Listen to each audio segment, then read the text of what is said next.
السلام علیکم۔ آج ہمارا 3 کلاس میں تھرڈ ٹرم کا لیکچر نمبر 1 ہے۔ چیپٹر کا نام ہے بیر بہوٹی۔ جماعت کا کام لکھنے کے بعد آپ نے ڈیٹ اینڈ ڈے لکھنی ہے۔ زین کے تایا جان سرائے تھر کے شہر مٹھی میں رہتے تھے۔ اس بار گرمیوں کی چھٹیوں میں اس کے امی ابو نے مٹھی جانے کا پروگرام بنا لیا۔ زین یہ سن کر بہت خوش ہوا۔ پھر ایک دن وہ صبح سویرے اپنے ابو اور امی کے ہمراہ مٹھی کے سفر پر روانہ ہوا۔ دوپہر کو وہ بس سے اترے اور تایا جان کے گھر جا پہنچے۔ فرحان زین کا تایا زاد بھائی اور اس کا ہم عمر تھا۔ زین کو یہ جگہ بہت اچھی لگی مگر یہاں گرمی بہت تھی۔ ایک دن صبح سویرے بادل آئے اور خوب بارش برسی۔ اسی دن سب گھر والے صحرا کی سیر کے لیے گئے۔ انہوں نے اپنے ساتھ کھانے پینے کی بہت سی چیزیں بھی لے لیں۔ نیکسٹ پیج پہ آئیے۔ صحرا کے ورڈ کو ہائی لائٹ کیجیے۔ اس کا مطلب ہے ریگستان۔ اس کے بعد ٹیلے کا ورڈ ہے جس کا معنی ہے پہاڑ۔ چھوٹے چھوٹے پہاڑ جو ہوتے ہیں مٹی کے یا ریت کے، اس کو ٹیلے کہتے ہیں۔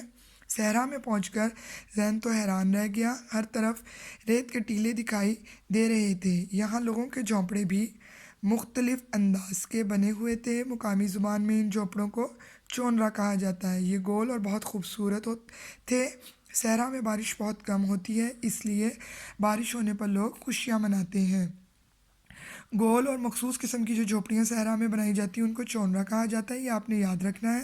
تایا جان نے بتایا کہ صحرا میں باہر کا موسم برسات میں ہی ہوتا ہے۔ زین نے اس جگہ مور بھی دیکھے جو اس موسم میں بہت خوش تھے اور خوشی سے اپنے رنگین پر پھیلا کر ناچ رہے تھے۔ فرحان سے زین کی بہت اچھی دوستی ہو گئی تھی۔ فرحان نے کہا، آؤ بیر بہوٹیاں تلاش کرتے ہیں۔ زین نے تو یہ نام پہلی ہی بار سنا تھا۔ تھوڑی دیر بعد اسے ریت میں چھوٹا سا نرم و نازک سرخ رنگ کا کیڑا دکھائی دیا۔ یہ سرخ رنگ کا کیڑا جو ہوتا ہے وہ لیڈی بگ کی طرح ہی ہوتا ہے، اسی کی نسل سے ایک ہی کیڑا ہے جسے بیر بہوٹی کہتے ہیں۔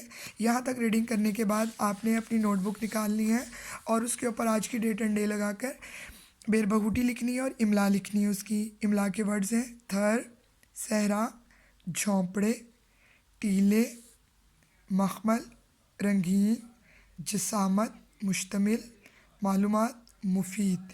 الفاظ کے معنی جو آپ کاپی پہ لکھیں گے، صحرا کا معنی ہے ریگستان، مفید کا مطلب فائدہ مند، مخمل کا مطلب نرم کپڑا، ٹیلے یعنی پہاڑ۔